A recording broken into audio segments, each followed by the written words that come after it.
我们要去潜水种珊瑚啦！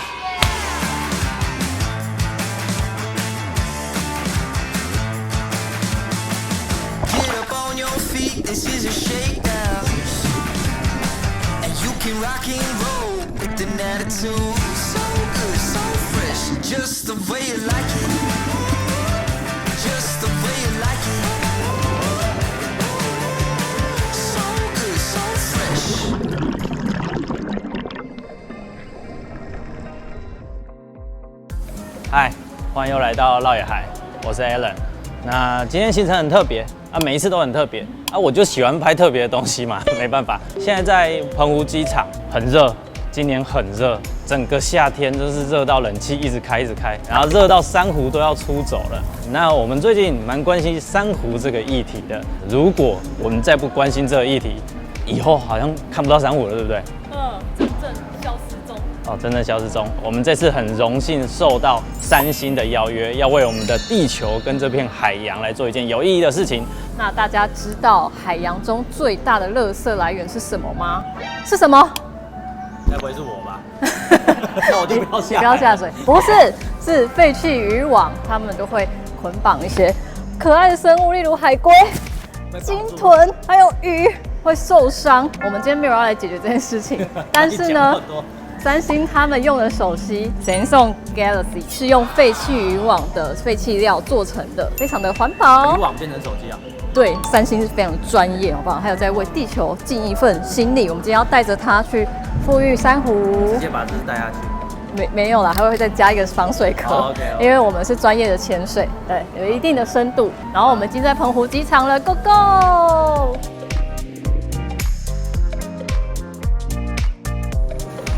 金瓜米粉，各种小菜，鹅啊汤、花枝、排面、排骨面、排骨饭，在家做生鱼片，强力推荐。澎湖是不是随便一间店的鹅啊都这么好吃？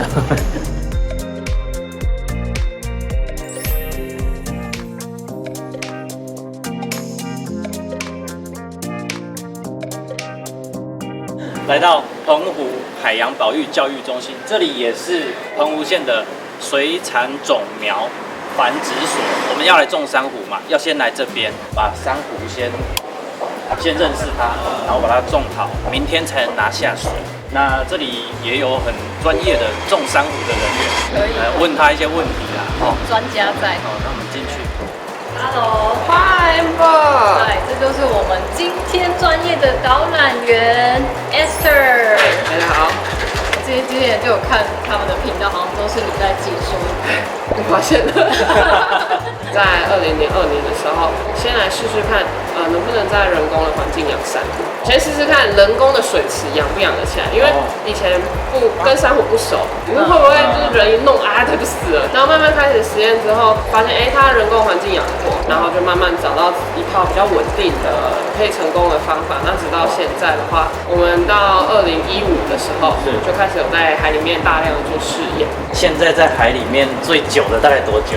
最久应该有超过10年。就拿我们今天要种的这个种孔珊瑚来说好了，算是珊瑚里面的优势种。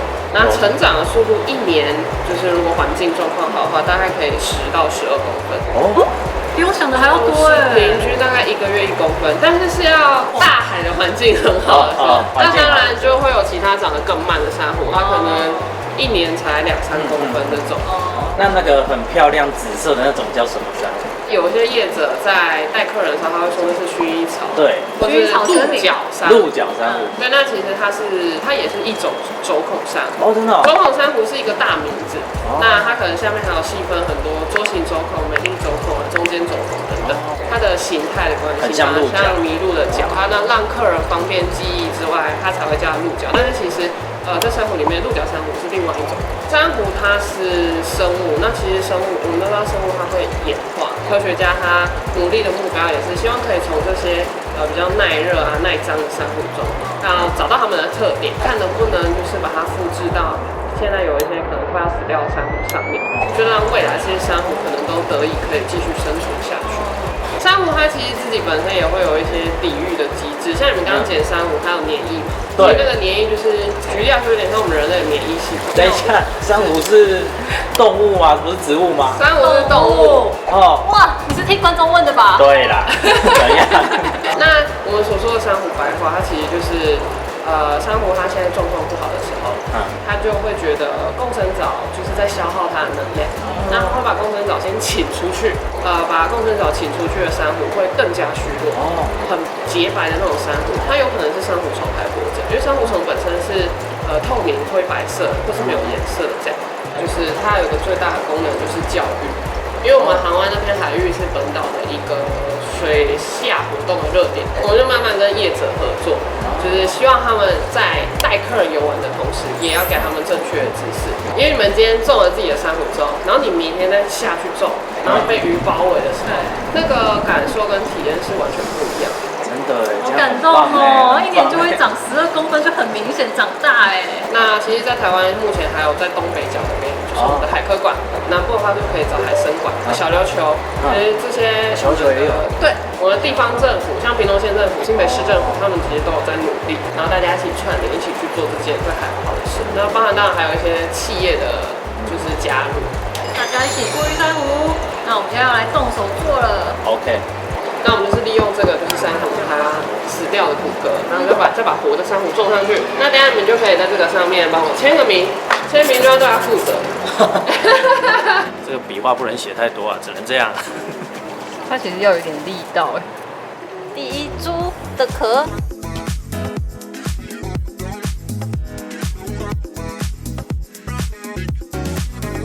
总共6个，明年再来看这6个宝宝。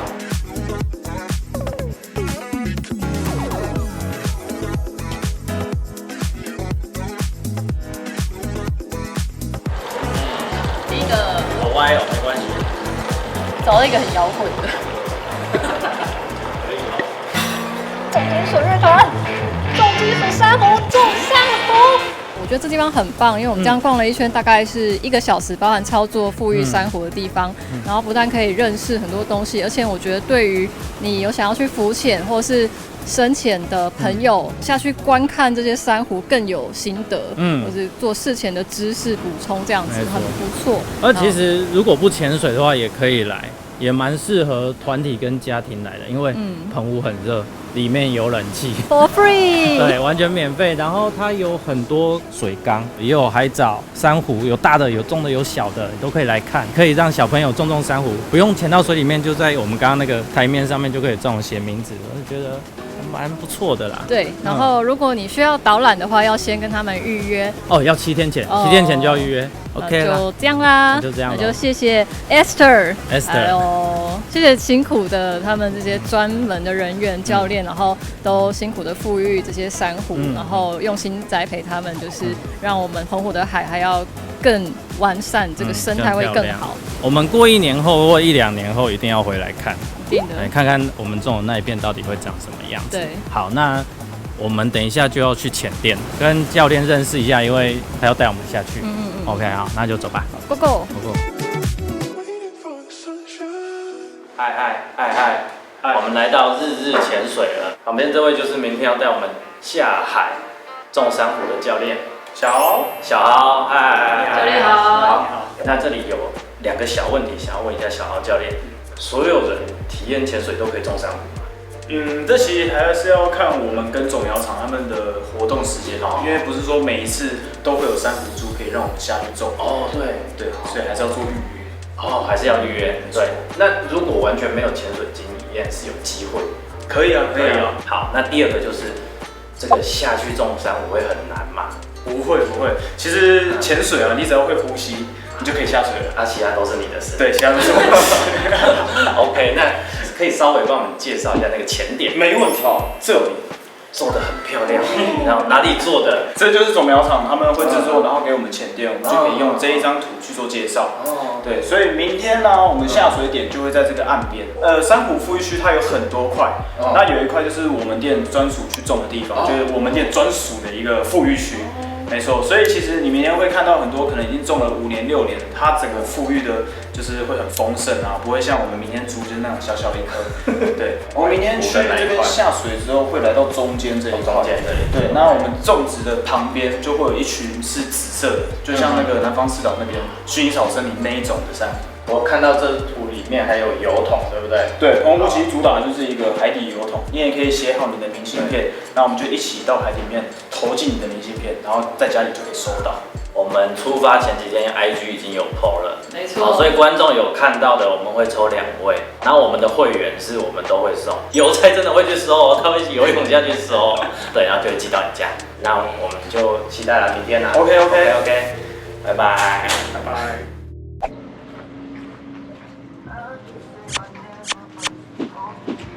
你最近很韩团哦。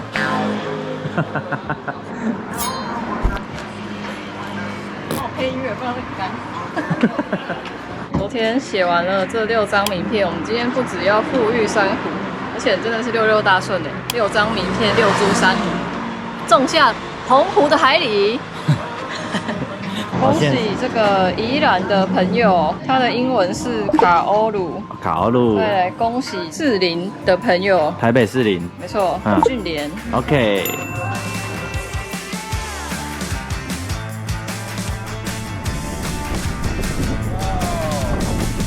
阿嫂，嗨，大早。又见面了，你的衣服很帅。种苗繁殖场，这是我们昨天弄的珊瑚。哇，它有专属的这个珊瑚舱。所有东西都是穿完装备就累了。好了 ，OK，这样就可以下水用啦。好的，交给你了。送 Galaxy S23 Ultra。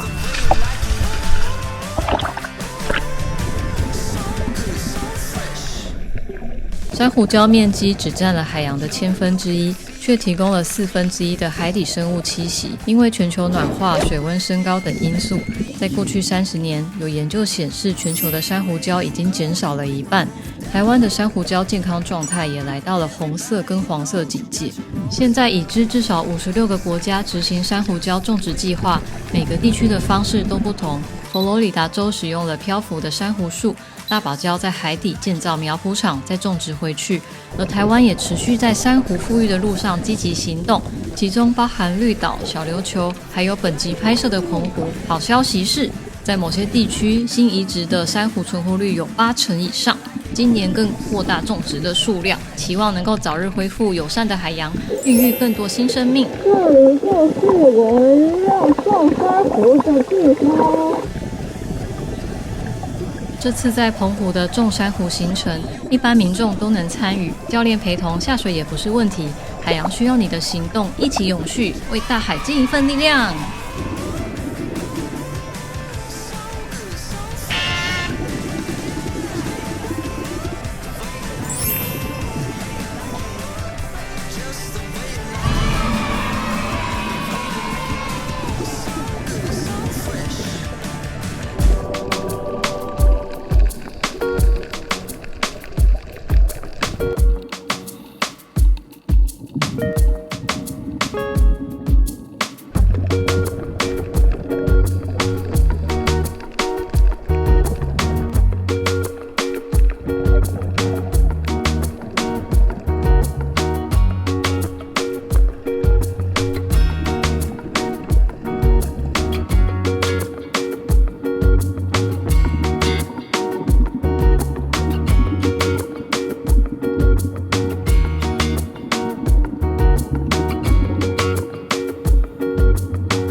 我们运气很好这是我第一次在澎湖深潜海蛞蝓这么大只，超级肥。这变种了是不是？一般的海蛞蝓好像不会动一样，就小小的，然后可能在动，我们也没看到，就是海蛞蝓。刚刚它是动给你看哦。老实说，你一看到那一片的时候有没有感动？有，我有呢。我一直在下面讲话。这个长得好大。你可以翻译一下吗？紫色珊瑚超多的，长得好大哦。好啦，那我们回去盥洗一下。刚刚手机也拍了很多不错照片。讲一下刚刚潜水的心得哦。我们刚潜的地方是索港航湾，这是讲对了。哦，航湾这个地方，那个湾真的很漂亮，也是一个很完整的半月形的形状。然后里面的生物蛮多的，很出界的地方就可以捡这样的生物。我觉得对新手来说会是很棒的地方。下去没多久以后，就看到一整片是我们孵育出来的珊瑚。紫色的、红色的，哇，那个看了真的会感动哎！眼镜里面是会有热泪盈眶的感觉，哇，我觉得那里非常非常棒。我也用了这台三星的手机装防水壳下去拍哦，再转个弯就到我们这次要孵育的地方，那边还没有长出来，大家看到会比较光秃一点。最后再到那个油桶。你刚刚把第一张明信片塞进去，结果因为它的游出来，浮力，然后那个明信片就是又被退出来。对，好像为什么要字退写太丑，那个明信片就游出来，所以后面几张 Amber 都有特别看一下里面，确定有进去。然后本来要回程的小豪教练，他真的是蛮有经验，他说他觉得那边会有海龟，他给我比这个动作，又用手机抓到一些海龟的画面，非常棒。因为这次主要还是要复育珊瑚，那我实际上看到珊瑚在下面长得这么完整，刚好没有讲到，就是我上岸的时候其实猜测那么大片的应该长7、8年吧，结果 Esther 说没有，那个才长2、3年。其实感动的点就是在这，我们的努力，我们的每一株都是有成果的，也看到我们种下去的地方虽然都小小的，然后也有可能会失败，或是我们也有收回一些它可能没有长出来，或者是因为海流就是它散掉了。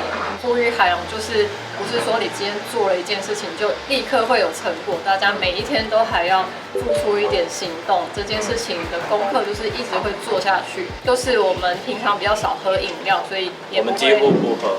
几乎不喝，然后喝的话不会拿塑胶吸管，买东西一定用购物袋，防晒尽量使用物理性防晒。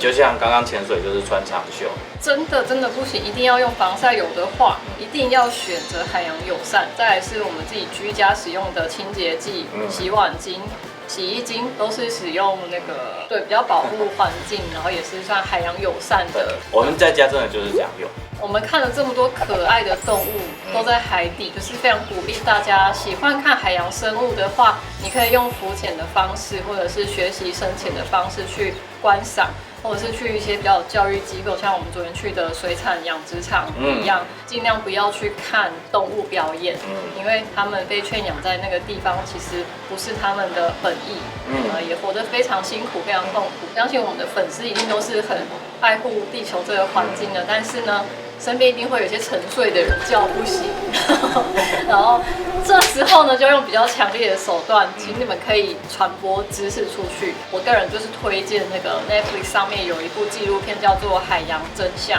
那里面就有讲的很严肃的议题的纪录片，就是平常没有在关心这些议题的人看，然后知道这个问题的严重性。那如果呢，朋友觉得太严肃了，请看到野海的影片。那就把我们的影片分享给他们。我们平常在户外也是很常捡垃圾啦，总觉得就是多尽一份力。如果这样做的人多，就会是一股很大的力。就是分母越多，我们前进的速度就越快。这跟分母有关系吗？怪怪的。好，没关系。好，今天永续，明天继续。好，那喜欢我们这部影片的话，记得按赞、订阅、分享、开小铃铛，IG搜寻绕野海。拜拜。